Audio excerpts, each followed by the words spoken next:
I was dead tired that night, my eyes barely staying open as I drove along that empty highway.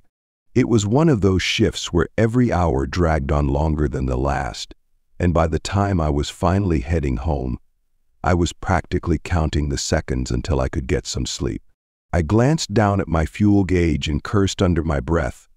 I was running low on gas, which was the last thing I needed on a foggy road miles from anywhere.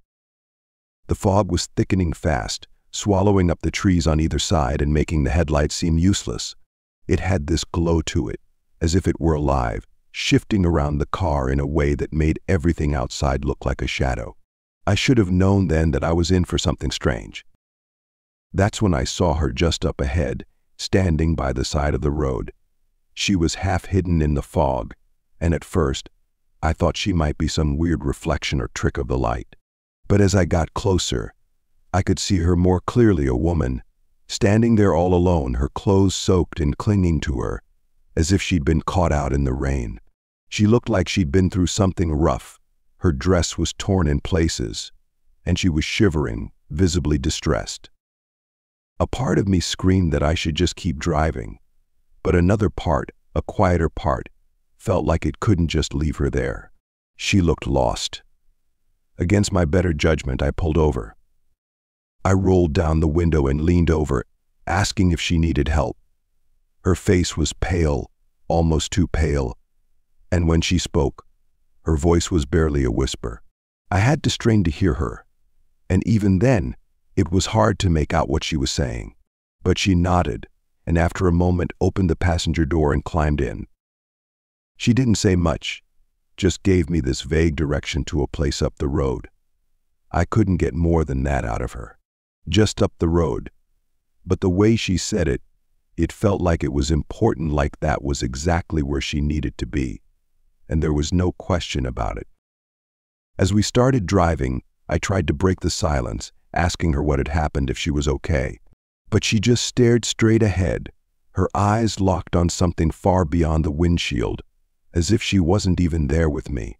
There was this unsettling stillness about her, and her hands ice cold, like they hadn't been warm in a long, long time. I kept glancing over at her, trying to understand what exactly I had just gotten myself into. So I tried to make some small talk, just to lighten the air a bit.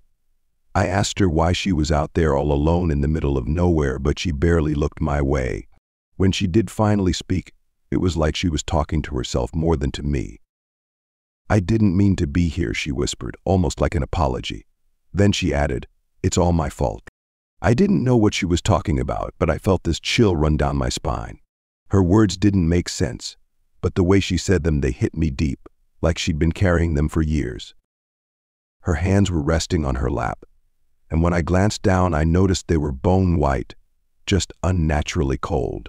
I mean, it was warm in the car, but her hands looked like they hadn't felt warmth in a long time. I tried to shake it off, but the silence that settled over us was like a heavy weight. The silence grew thicker as we drove, almost like a third presence in the car. I couldn't take my eyes off the road, but I could feel her sitting there, motionless, like she was carved from stone. And then the radio crackled to life, picking up static out of nowhere, even though I hadn't touched it. That static filled the car, this harsh, grating noise, and then the temperature dropped, colder than anything I'd felt before. I could almost see my own breath, and that's when I risked a quick glance at her. She was staring straight ahead, her face blank, her eyes just reflecting the headlights from the road, almost like she was in some kind of trance. I tried to speak, to ask her again if she was all right, but the words caught in my throat. Finally, we reached the place she'd asked me to go, an old house, barely visible in the dark. It looked like it had been abandoned for years, with broken windows and vines creeping up the sides. The sight of it gave me a shiver, and I slowed the car to a stop right out front. I turned to tell her we'd arrived, but when I looked over, she was gone. Just like that. The passenger seat was empty, not a trace of her left behind. I hadn't heard the door open, hadn't felt any movement. She'd just vanished. I was frozen in disbelief, my mind racing to make sense of what had just happened. I got out, looked around the car, even walked up to that house. But there was nothing. No footprints, no sign that anyone had been there at all. And then, as I went back to the car, I noticed it. A foggy handprint on the rearview mirror. And right below it, in a message traced in the condensation, were the words, "Thank you for bringing me home." It was like a punch to the gut. My heart felt like it stopped for a second as I stared at those words. As I finally drove away, trying to wrap my head around everything, I saw something that made it all sink in: a weathered piece of newspaper tacked to a tree, just barely visible from the road. I pulled over and got out to take a closer look. It was an article, a tribute for a young woman who'd lost her life in an accident on that very road years ago. The details were almost too hard to read, but the words trying to find her way home were clear as day. I didn't stick around much longer after that. I left that road and haven't been back since. But every time I'm out driving late at night, I can't shake the feeling that I might see her again, waiting for another chance to find her way home. Story 2. Roadside Ritual.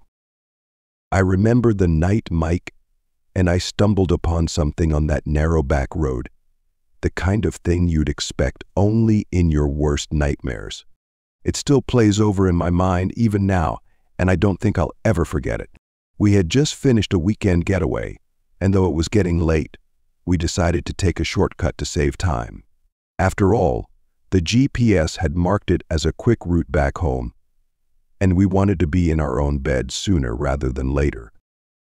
The road wound through a dense forest, the trees so thick they formed a canopy above, casting strange shadows over the road as our headlights cut through the dark. There was no moon that night, only the occasional hoot of an owl and the gravel crunching beneath our tires. We chatted and laughed to keep our spirits up, but a creeping sense of dread had already started to settle over me, though I couldn't pinpoint why. Something about that road, about the stillness around us, felt wrong. I was just about to tell Mike we should turn back when we rounded a curve, and that's when we saw it. Up ahead, in the middle of the road, was a glow, faint but unmistakable. At first I thought it was a campfire. Maybe someone had pulled over to have a drink or cook something. But as we drew closer, I realized it wasn't just a fire. It was a group of people standing in a circle, huddled together around the small flames, all dressed in dark cloaks with their hoods drawn up over their heads. There were about 10 of them, all facing inward, and from what I could see, they were chanting something in low, almost inaudible tones. I felt my stomach twist, and I gripped Mike's arm. "Do you see that?" I whispered, as if talking too loudly would draw their attention. "Yeah," he replied, his voice strained. "Let's turn around. This doesn't feel right." He shifted the car into reverse, but just as he did, we both caught sight of something even more disturbing. Behind us, more figures were stepping out from the trees on either side of the road. They moved slowly but purposefully, closing in on the car, blocking the way we'd just come from. My heart pounded as I realized we were trapped. They stood motionless, the figures behind us and the group in front, just watching us. All of them were hooded, their faces hidden in the shadows, and the chanting continued, growing louder, though I still couldn't make out the words. It was like they were speaking in some strange, ancient language that made my skin crawl. Panicking, I grabbed my phone, frantically dialing 911. But when I looked down, I saw there was no signal. We were too far from any towers, too deep in the forest. I cursed under my breath, and Mike gripped the wheel tightly, his knuckles turning white. "What are we supposed to do?" I whispered, fear thick in my voice. He looked around, desperation in his eyes. "We have to try to get through. I don't know what they're doing, but we can't just sit here." He shifted into drive, inching the car forward, hoping the figures would move aside. But they only tightened their circle, pressing closer to us, their faces still hidden, still chanting. It was like they were daring us to try, taunting us with their silence. The firelight flickered across their forms, casting eerie shadows over their cloaks and onto the trees. I could feel the air getting colder, a chill settling in that was so unnatural it made my breath hitch. The headlights only barely illuminated their faces, just enough to see the empty, blank expression staring back at us. Their eyes seemed hollow, reflecting the firelight like some predatory animals. One of the cloaked figures stepped forward, breaking away from the others, and slowly placed a hand on the car's hood. I could see the hand clearly, thin and bony, with skin that looked almost gray under the dim light. He leaned down, peering in through the windshield, and I felt as though eager to step back. For me now were looking straight through me, as though he could see something deep inside. "Thank you," he whispered, his voice rasping like dry leaves in the wind. He lifted his other hand, fingers bony and skeletal, and traced a symbol onto the hood. It was a shape I'd never seen before, something that looked almost like an eye, surrounded by jagged lines. My skin prickled as he finished, and then he stepped back, the chanting reaching a fever pitch. Then, just as suddenly as it began, the chanting stopped.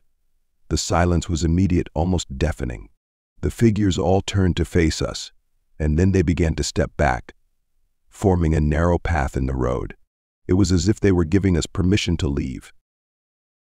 "Go, Mike," I whispered, my voice trembling. "Just go." He didn't hesitate. He slammed his foot down on the gas, and the car surged forward, tearing through the narrow opening the cloaked figures had left for us. They stood motionless, not flinching as we sped past, their faces blank, those dark eyes watching us as we fled. I kept my gaze straight ahead, too terrified to look back, but I could feel their eyes on us, feel them following us even as we sped down the road. My heart raced as we finally left them behind, the night swallowing up the figures and the glow of the fire. But just as I started to let out a breath of relief, I heard a sound above us, a strange thudding on the car's roof. I didn't dare look, didn't want to know what might be up there. But the sound continued, echoing in the dark, relentlessly. Eventually, we reached a gas station, the first sign of civilization we'd seen in miles. We pulled over, both of us shaking, and I stepped out, desperate to breathe, to feel like I was back in the real world. As I looked over the car, my breath caught. There, on the hood, roof, and windows were strange symbols drawn in ash, similar to the one the figure had traced on our hood. They were scattered all over the car, as if marking us. Each one seemed to pulse with some dark energy, and I felt an overwhelming urge to scrub them off, to erase whatever connection we now had to that group. But no matter how hard I wiped, the symbols remained, stubborn and immovable, like they were burnt into the metal itself. We drove home in silence, both of us too shaken to speak. But that wasn't the end. Over the next few days, strange things started happening around the house. It was little things at first, shadows shifting outside at night, strange noises that didn't seem to come from anywhere. One night I woke up to the sound of whispers, faint but clear, coming from just outside the bedroom window. I lay there frozen, listening as the whispers grew louder, chanting that same strange language I'd heard on the road, and then I felt a presence standing by the bed, watching me, though I didn't dare open my eyes.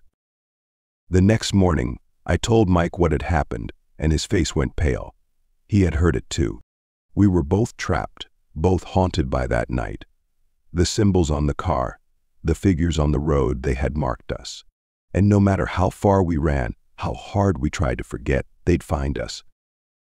Every night since we hear the chanting, see the shadows moving outside. We're never truly alone. And I can't shake the feeling that one night those cloaked figures will come back for us. Story 3. The Wrong Turn. Tom had been driving for hours, and the endless stretch of highway seemed to unravel in front of him with no end in sight. He glanced at the clock on the dashboard, 1:47 a.m. The night was wearing on, and the only company he had was the low hum of the engine and the occasional flash of headlights from the opposite lane. The exhaustion weighed heavily on him, and the monotony of the dark road was beginning to blur his focus. He couldn't keep this up much longer.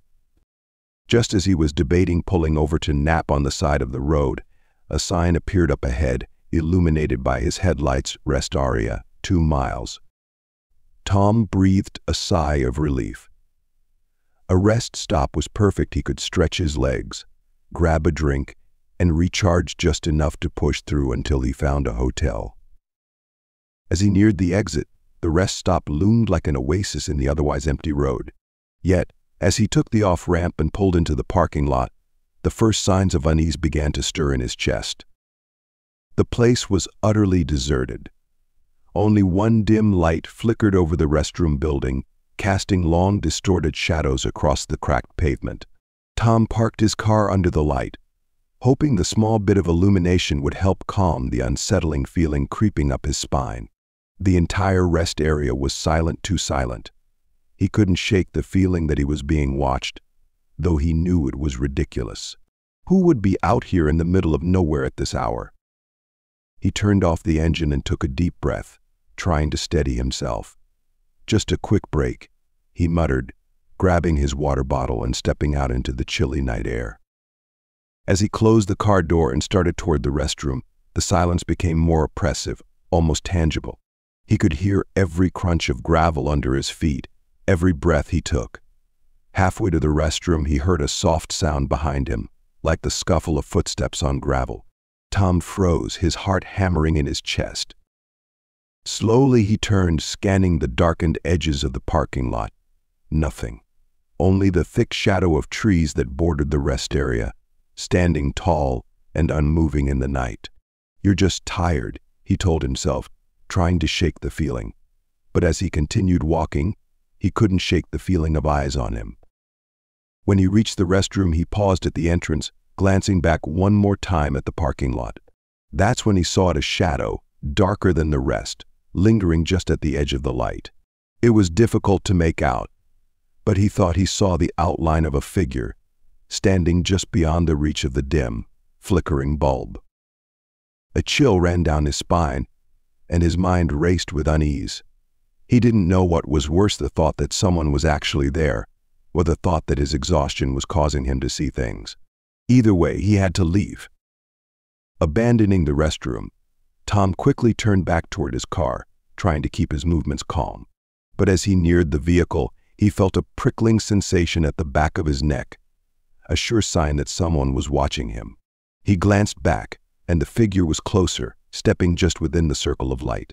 The figure didn't move, just stood there, watching him with an intensity that made Tom's skin crawl. With shaking hands, he fumbled for his keys, unlocked the car, and slid into the driver's seat. He jammed the key into the ignition, turned it, but the engine wouldn't start. Panic rose in his chest as he tried again, but the engine only sputtered, refusing to turn over. Tom's eyes darted up to the rearview mirror, and his heart nearly stopped. The figure was now standing directly behind the car. Tom's breathing grew shallow as he frantically tried the ignition again, his fingers trembling. The figure moved closer, its shadow looming larger in the mirror. Tom could make out the faint details of a face pale, with hollow, sunken eyes that seemed to look straight through him.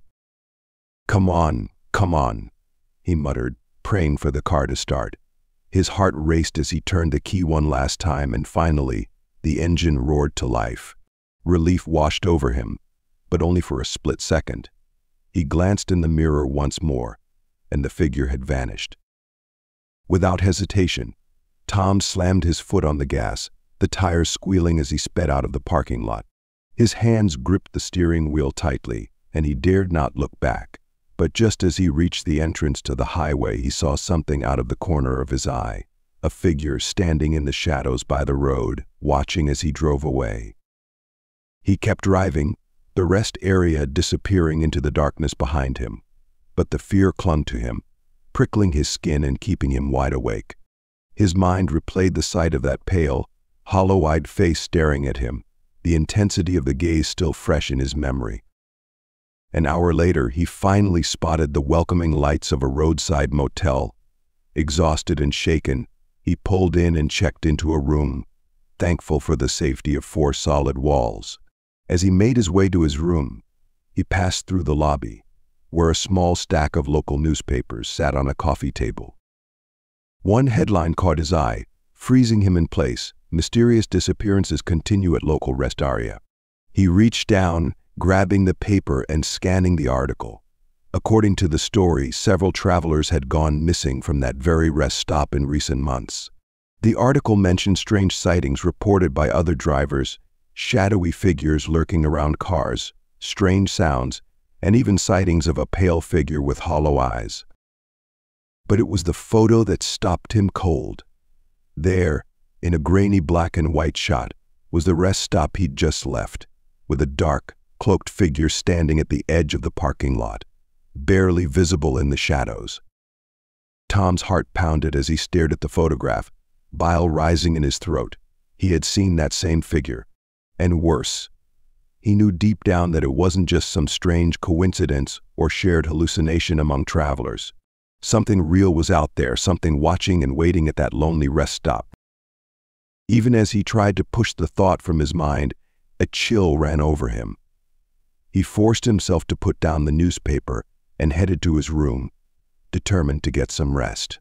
But when he finally crawled into bed and turned off the lights, the silence seemed to close in around him, too thick, too quiet.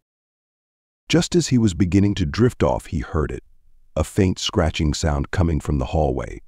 Tom froze, his pulse quickening as he listened, the sound growing louder and closer, stopping right outside his door.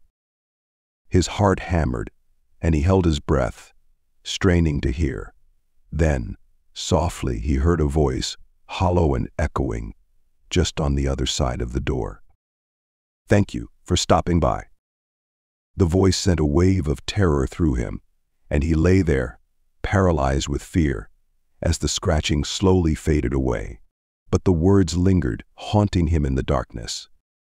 From that night on, Tom avoided deserted rest stops, never pulling over, no matter how exhausted he was. Because he knew now, without a doubt, that some places on those lonely highways weren't meant for the living.